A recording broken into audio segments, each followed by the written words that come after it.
This is the best skincare hack you've never heard of. Beef tallow on your face. Try it for yourself. Beef tallow is rendered beef fat, and it is really good for your skin. Doesn't cause pimples, that means it's non-comedogenic, and it's full of naturally occurring vitamin E, which supports collagen production in your skin. And it's a great moisturizer. It's very low in linoleic acid, which we know is inflammatory for the skin, and it's high in fatty acids like stearic acid, which support healthy skin. Try rubbing a little bit of beef tallow on your face and you will see immediately how much better your skin feels, how much healthier it looks, and how much more moisturized it is with a very easy to find product which is naturally derived from cow. Well, hello there. This is Diamond from Diamond Shine Soap. Guys, I'm excited to see you today. Today in the studio, we are going to be making some whipped tallow butter.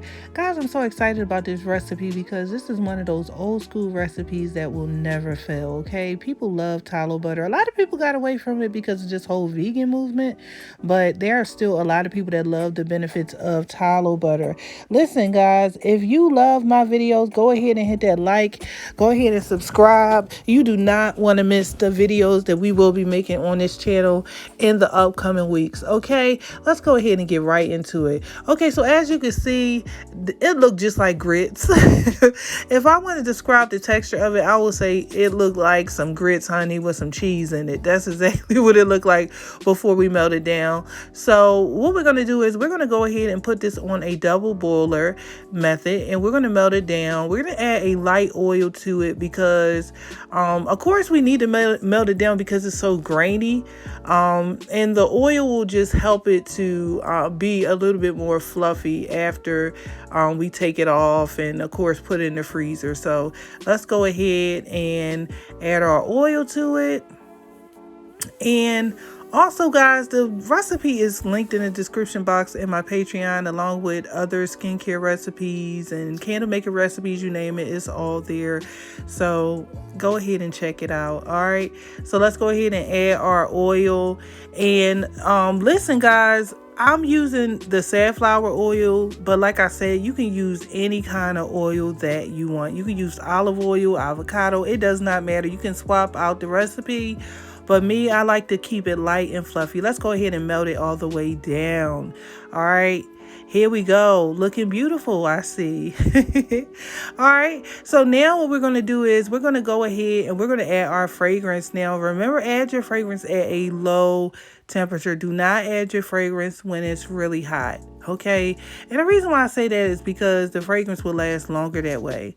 All right, so I am going to be using a spearmint type of fragrance, and it is from Wholesale Supplies Plus. I love this fragrance. It smells good. It's eucalyptus. It don't smell like eucalyptus. It has like a sugary sweet, I can't really explain it, but it don't smell like eucalyptus, like just like mint. It just really smells good. So it's good for men and women because it has like a little musk smell to it as well. I don't know, guys, you just got to buy it and see for yourself. Okay, so I'm going to be using that, and I'm going to go ahead and put that in there. All right, and the next thing you need to know is you do not need any preservative for it because there's no water inside the recipe, so don't worry about preservative. All right, and then after we add that, we're going to go ahead and put this in the freezer. Wait. Make sure you add your arrowroot powder. I almost forgot. The arrowroot powder is to absorb some of the moisture so it won't be so greasy on the skin. Even though it's not really greasy at all, I just like to go that extra mile because I like my stuff to be light and fluffy, okay? That's just me. Okay, so listen, guys, one more thing. You're going to leave this in the freezer for about 30 to 45 minutes, maybe 30 minutes. You're going to leave this in there for about 30 minutes. Okay, so guys, as you can see, I'm going to go ahead and whip it up. It's nice and solidified.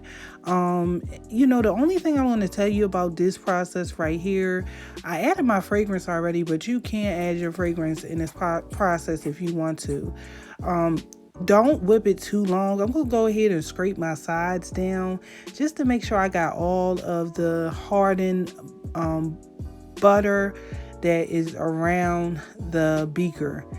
So make sure you do that as well. And sometimes it's on the bottom as well, because you don't want to just get everything out and you got a whole bunch of butter still around the sides. All right, so I'm going to go ahead and whip that up. Just remember not to whip it for too long, because if you over whip it, you'll put too much air in it. As you can see, it's nice and fluffy and beautiful and creamy, and I'm going to try it out on my skin.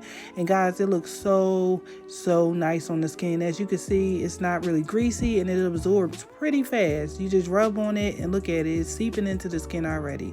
All right, so I had already filled up one of my 8-ounce jars with it, and now I'm just going to go ahead and fill up my little 2-ounce jars with that which is left over. Okay, and as you can see, it goes straight into the jar without a problem. I'm going to go ahead and close up my jars, and then I'm going to go ahead and label them.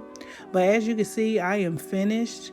So that made about, what is it, 3 2-ounce jars and 1 8-ounce jar. So that's how much you'll get with that batch. All right, guys, make sure you go ahead and subscribe, hit that like button. I will see you guys again. All right.